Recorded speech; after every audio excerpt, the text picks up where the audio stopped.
I woke up today before sunrise. The air smelled like wet pine and moss after a night of heavy rain. I boiled coffee on my old gas stove and sat down by the window, planning my route for checking the upper trails. But when I opened the door to step outside, my heart stopped. There were fresh blood stains on the wooden steps, leading down to the yard. I followed them with my eyes and saw a small shape lying at the bottom. It was a snow leopard cub. Its spotted fur was clumped with mud and blood. Its chest moved fast and shallow. The cub raised its head weakly. Its pale blue eyes locked on mine. And in that second, I swear it was asking me to save it.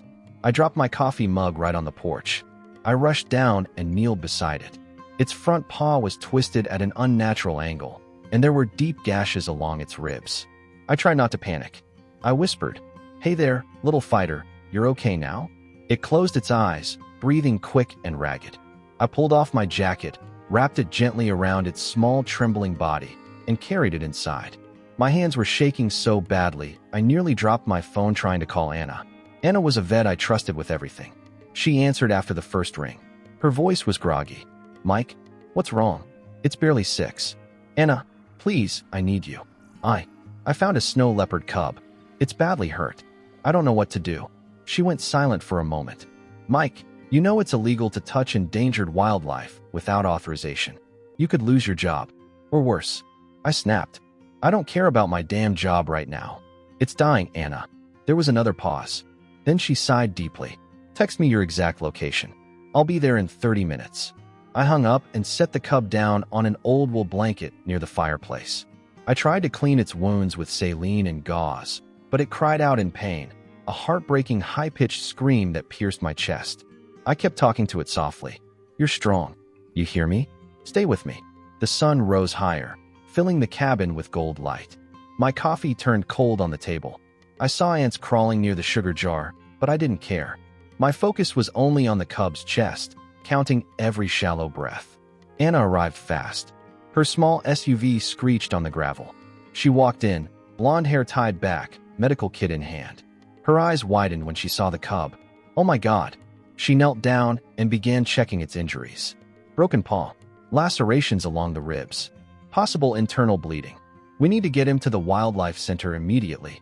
The center is over 60 miles away, Anna, and the mountain roads are destroyed from last night's storm." She looked at me, her brown eyes firm. "Then we better leave now." I grabbed my keys, shoved on my boots, and we carried the cub out together, wrapped in blankets and towels. As we drove through the narrow, washed-out roads, the cub whimpered softly in Anna's lap. She kept whispering, "Stay with us, little one." Halfway there, the cub's breathing stopped. Anna screamed, "Pull over, Mike." I slammed the brakes. Anna laid the cub on the seat, began chest compressions with 2 fingers, her voice trembling. Come on, breathe, baby, breathe."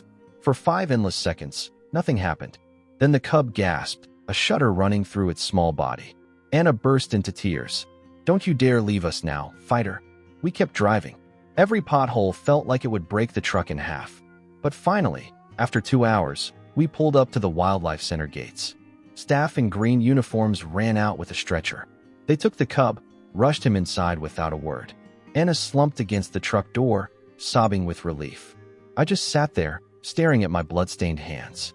1 week later, I was back on patrol, walking through the misty birch groves near my cabin. My phone buzzed. It was Anna. Her voice was bright with hope. "Mike, he made it. He's stable. They're transferring him to the Himalayan reintroduction program next month." My knees buckled, and I sat down right there on the mossy ground. Tears blurred the sunlight streaming through the leaves. That morning, when his eyes met mine, I knew I had to fight for him. And somehow, he fought for me too. The days after were quiet. But every morning I would wake up and remember the moment I saw him. So small and broken, yet refusing to give up. Sometimes, late at night, I step out onto my porch, look at the stars above the mountains, and whisper, "You're okay now, little fighter." I know he can't hear me, but I like to believe he feels it. Because somewhere, high in those Himalayan peaks, a snow leopard cub runs again. And every sunrise since then has felt different. Because that morning, I chose life.